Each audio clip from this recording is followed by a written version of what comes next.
তোমরা অনেকে জানতে চাইছো যে ডিপ্লোমা ইঞ্জিনিয়ারিং বা পলিটেকনিকটা কি খুব কঠিন।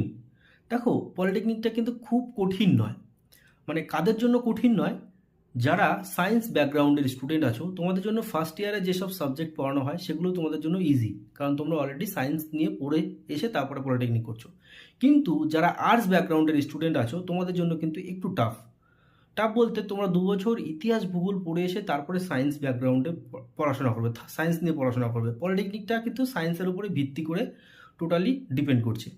তো তোমাদের জন্য একটু অসুবিধা হবে, কিন্তু কোনো সেরকম অসুবিধা নেই যদি তোমরা মন থেকে পড়াশোনা করো। আর যারা মাধ্যমিক পাস করে আসছো, তোমাদের যে ম্যাথ ফিজিক্স কেমিস্ট্রি পড়েছো সেগুলো কিন্তু একটু অ্যাডভান্স লেভেলে কিন্তু এই পলিটেকনিক কলেজে পড়তে হবে। তো তোমরা যারা পলিটেকনিক করতে চাইছো কোনো ভয় পেও না, আরামসে পড়তে আসো, কিন্তু নিজেকে পরিশ্রমী করতে হবে, পড়াশোনা করতে হবে, তাহলে অবশ্যই পাস করবে। Thank you.